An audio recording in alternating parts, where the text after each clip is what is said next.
With 28 dead and counting, there's a new breed of terrorist in the community. As the shockwaves from the Omagh bomb reverberate around the country, Thursday Night Live hears from a community which wants to know if that bomb has also exploded the peace process. Or is it the final atrocity? A Thursday Night Live special on ITV at 10:40.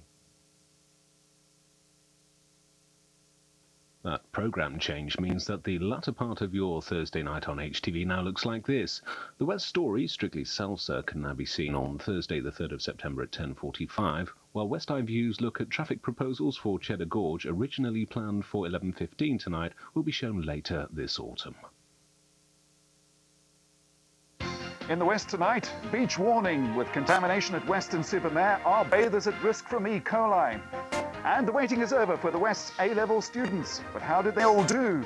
Those stories at 6:30.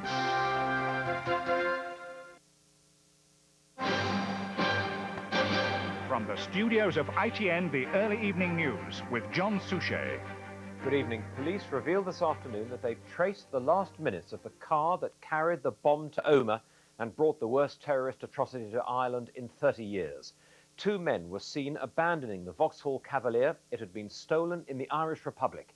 Today, Downing Street revealed that the terrorism laws here will be tightened. And in Omagh, the last 8 victims were buried. Hywel Jones reports. A third day of funerals has ended, with more victims buried this week, more families bereaved than at any time since the start of the Troubles. The town of Strathroy paid its last respects to Brian McCrory. Mr. McCrory was 54 and the last of the Omagh bomb victims to be identified.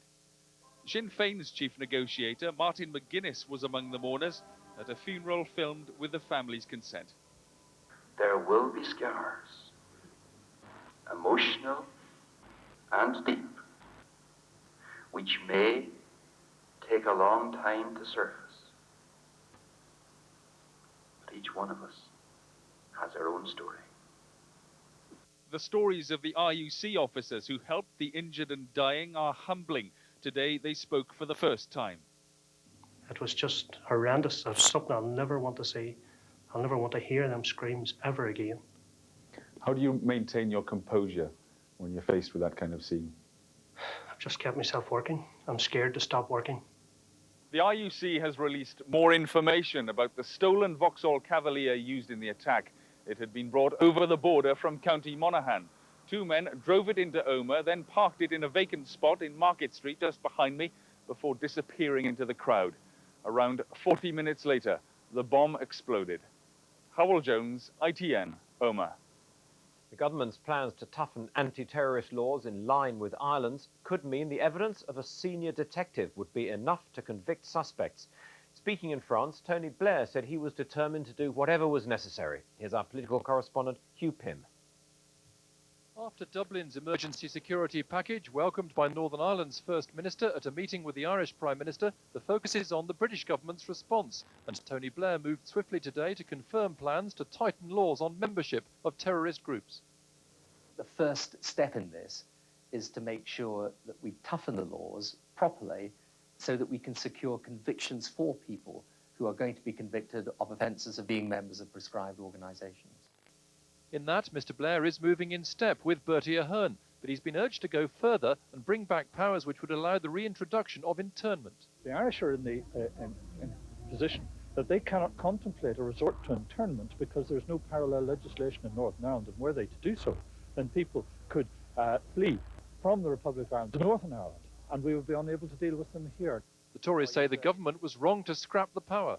Well, I'm saying that it should never have been taken off, because putting it back now removes the element of surprise. If they think that it could be helpful, then we will obviously support them, because we didn't want it removed in the first place. For now, ministers are concentrating on toughening up the law on membership of terrorist groups, and they haven't ruled out an emergency recall of Parliament. Hugh Pym, ITN, Downing Street. Next on the early evening news, Monica Lewinsky back before the grand jury for more questioning. A honeymoon couple are feared drowned in a riverside tragedy. And Steve Fossett, how I shouted out loud, I am going to die. Monica Lewinsky is back in front of the grand jury in Washington now, being quizzed again about her affair with President Clinton. He admitted it on Monday. Today, the prosecutors want to know from her if he told them the truth. From Washington, James Mates reports. Suddenly, Monica Lewinsky has a new credibility. For months, the White House called her a liar and a fantasist. Now the president himself has said her story of the affair was true. So this morning, the prosecutors called her back to tell the grand jury whether everything Mr. Clinton told them was true. Particularly, was their sexual contact as limited as he said it was? And who told her to hand back the gifts she'd been given so that they could be hidden from investigators? If Miss Lewinsky says it was the president, that could amount to obstruction of justice. This scandal remains the only story in town, despite a presidential request that Americans put it behind them. Bill Clinton will not be encouraged by one of the most senior Democrats in the Senate, giving his speech on Monday night a big thumbs down on his local radio station. The speech was not adequate to its purpose, and it was a time to just stand up and say, I apologize. He didn't say that. Right. There's news too this morning. The FBI now have a sample of the president's DNA to compare with material found on one of Miss Lewinsky's dresses. The sample's believed to be from supplies of the president's blood held at the Bethesda Naval Hospital. The pace of this investigation is not slowing. Far from it. James Mates, ITN, Washington. Over now to the court. James, that matter of the DNA sample, is that still important? Not nearly as important as it once was, now that the president has ended his denials and confessed the physical relationship. What it does do, though, is once again bolster her version of events. When the story of the dress first came out, the White House said it's rubbish. It never existed. Well, it did. She was the one who was telling the truth, and that may be beginning to have an effect in the grand jury room. Do we have any idea of what she is in fact saying in the grand jury room? Not what she's saying exactly, but we do know that she's very upset about what the president said on Monday night. He made no recognition of the pain and hurt he caused her and her family, and he characterized what she thought was an emotional relationship as tawdry, casual, non-reciprocal sex. Well, that has not gone down very well with her. People here, of course, are now asking, has she become the classic woman scorned? Will she be now cooperating much more openly with the prosecutors? Thank you, James. Here, it's feared a young newlywed couple have drowned on the second day of their honeymoon in the Yorkshire Dales. Lynn and Barry Collett haven't been seen since going walking by a river on Monday. A man's body was spotted in the water. Ben McCarthy reports. The couple were last seen on Monday walking along the river wharf. Later that day, a man's body was spotted in the water. Then a woman's jacket was also recovered from the river. Lynn and Barry Collett only married at the weekend. Lynn would have celebrated her 26th birthday yesterday. At the cottage where they were spending their honeymoon, police found a room filled with wedding presents, cards and a cake. Now divers are searching the river wharf. Heavy rain meant the water level was very high when the pair disappeared, and it's feared they've drowned. Police say this stretch of the river is particularly treacherous because the water level rises so quickly, and within minutes, these rocks, which look perfectly safe now, are submerged. It's very harrowing for everyone concerned. The officers who visited the cottage and found the wedding cards and certain wedding presents and part of the wedding cake there were very emotionally upset by it. Given all the additional circumstances surrounding what should be an idyllic honeymoon in the Yorkshire Dales, for this to happen potentially in what we fear to be a tragedy is horrendous for everyone. The couple's families have travelled to Yorkshire and are now waiting for news, but there seems to be little hope of finding the couple alive. Ben McCarthy, ITN, in the Yorkshire Dales. Chinese soldiers are fighting the biggest enemy they're likely to face, the ever-rising floodwaters. Their weapons, spades and sandbags. Nearly 14 million people have been made homeless, and there's no sign of a let-up. Here's our Asia correspondent, Tom Bradby. The rivers still swell, but at least in the northeast there was a break in the rains today, allowing the Chinese army to get to some of those stranded. In the worst areas, there are few places to land, making the rescue effort difficult and time-consuming. This is the new front line, crucial because the floodwaters push inexorably closer to the oil fields. They account for 50% of domestic oil production, and indeed part of one of the largest was finally engulfed today. The sandbags protecting many of the others are soaked through and losing their effectiveness. The power of the river, the scale of the disaster, make the fight against the floodwaters perhaps one of the most remarkable peacetime communal efforts. The Chinese army estimate that 1 million soldiers or more are involved. Attention was focused on the northeast today, but the situation on the Yangtze is no better. There, vast areas are still underwater, people still being rescued. For the moment, this disaster just keeps getting worse. As well as a human tragedy, it's rapidly becoming, for the Chinese government, a huge economic problem. Most experts estimate that losses run into many billions of pounds, and there's no doubt the government will have to feed millions of people through the winter. Tom Bradby, ITN, in Hong Kong.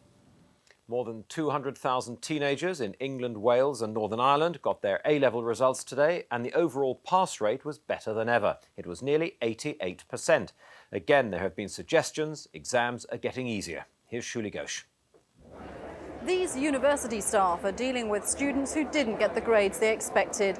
But for the majority, it's been a day of joy with a pass rate of 87.8%. That's another record increase, but the smallest for more than a decade. Now the government is acting to end the constant speculation that exams are getting easier. We want to ensure that we don't go through this annual ritual of concern about whether A-levels are getting easier, and therefore setting up an independent panel to ensure that we can genuinely rejoice every year. There has been a dramatic rise in A-level passes in recent years. During the 1960s and 70s, the pass rate was fairly steady at just under 70%. But the mid-80s onwards saw a huge rise in passes, partly down to changes in the way grades were awarded. This year, the results coincide with the introduction of university tuition fees, up to £1,000 a year for all but the poorest students. It's feared many without the grades for their first choice simply won't apply for another place. We think we're going to find a greater number of students not going through the clearing system, not turning up on campus in September and October, and instead opting to go on to some other form of study or go off and get a job.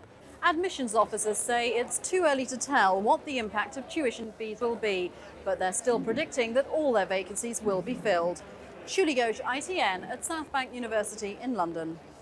Cricket, England and Sri Lanka are heading for a tight finish in their triangular tournament final at Lord's. Openers Mike Atherton and Nick Knight made a good start with 132 between them. England finished on 256 for 8 after their 50 overs. But Sri Lanka piled on the runs despite losing an early wicket a few moments ago. They needed just 47 to win off 9 overs. Football. Manchester United today signed the Aston Villa star Dwight Yorke for more than £12 million, Britain's second biggest transfer deal. He signed just in time to be part of Manchester's Champions League campaign. Graham Miller reports. It was third time lucky for Manchester United. They first offered Villa £8 million for Dwight Yorke, then 10, and today they got their man for £12.6 million. The clock was ticking. United had to have all the paperwork in by midnight for Yorke to be eligible for the Champions League this season. Price tag has got nothing to do with me. I'm here to enjoy my football, which I'm sure I will. There's some fantastic players here as well, and also I'm looking forward to it. And that's what life is all about, enjoying your football. Of all the strikers that played against us in the last few years, is the one that's given me the most problems.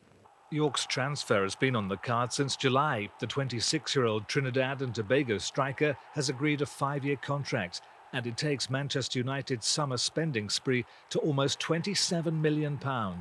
Graham Miller, ITN Sport. Finally, the balloonist Steve Fossett spoke today of the moment he thought he was going to die. It came when his balloon was hit by lightning and it plummeted nearly 30,000 feet into the Pacific. Libby Vina reports from Australia. Heading safely back to port aboard a New Zealand Navy ship, Steve Fossett looked none the worse for his ordeal. But despite his relaxed demeanour, he seems a chastened man, having plunged 29,000 feet from the sky to the sea below. The balloon was being buffeted very heavily back and forth, and the burners were melting the edges of the balloon. It was dripping polyester on me, and the ropes were burning. Rescue, at least, was swift. Within hours of crashing, planes had found the wrecked balloon. Fossett was first picked up by an Australian yacht, then clambered onto the New Zealand tanker Endeavour for the last leg of what he says may be his final ballooning exploit. I'm not sure I should keep going every year and taking this risk. And his message for other balloonists such as Richard Branson. In fact, I spoke with Richard Branson yesterday, and he called me to say how happy he was that I survived, in effect.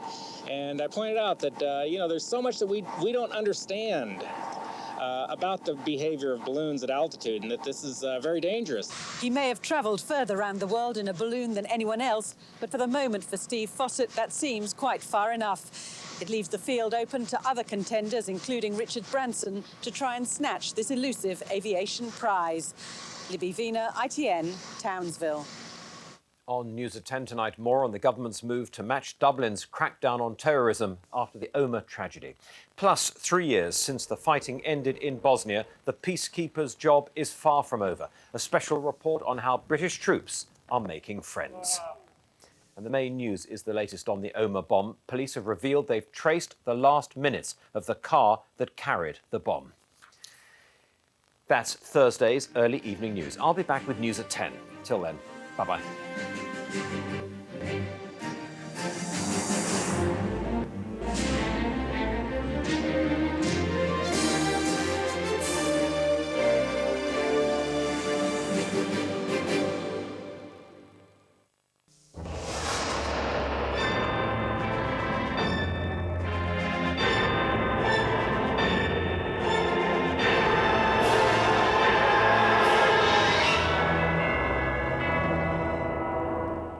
Good evening. Some wet and windy weather to come tonight, but for a change, the south looks like bearing the brunt. There's some rain around right now, and the radar picture shows where it was an hour or so ago, some very heavy bursts entering Wales and the West Country, all tied in with a couple of active weather systems in our vicinity, and over the next 12 hours or so, they'll slip their way southwards and eastwards, bringing that wind and rain. Another chap entering the far north to bring some showers for tomorrow. But let's concentrate on tonight, and this is where the heaviest of the rain will be in the middle part of the night from northern England southwards. A lot of mist around the coast and hills and a very strong wind whipping up the channel, approaching gale force at times. Things clearing up across Northern Ireland, Scotland as well, with some showers entering the far north. So tomorrow, some showers from the word go here, but elsewhere, dry, some brightness, but southern areas still rather cloudy, dribs and drabs of that rain, and very slow improvements along south coastal areas, staying rather cloudy throughout much of the day. I think the West Country always at risk from further outbreaks of drizzly rain from time to time. Further north, a lot of sunshine, as I say, but some showers breaking out across Scotland and some northern parts of England and Wales too. Temperature-wise, well, not too bad in the brighter spells, up to 20 to 22 Celsius. 22 is 72 Fahrenheit, and those winds easing off in the south. Further north, typically around 17 or 18 at best, and still quite a blustery northwesterly wind. Now a quick look ahead, and on Saturday, not a bad day coming up. Plenty of dry weather, 1 or 2 showers in the north and the east, but cloud approaching from the west, and on Sunday, wet weather sweeping across central parts of the country, dry and bright on either side. That's about it. I'll leave you with a weather summary. A very good evening to you. Power Gen, generating electricity whatever the weather.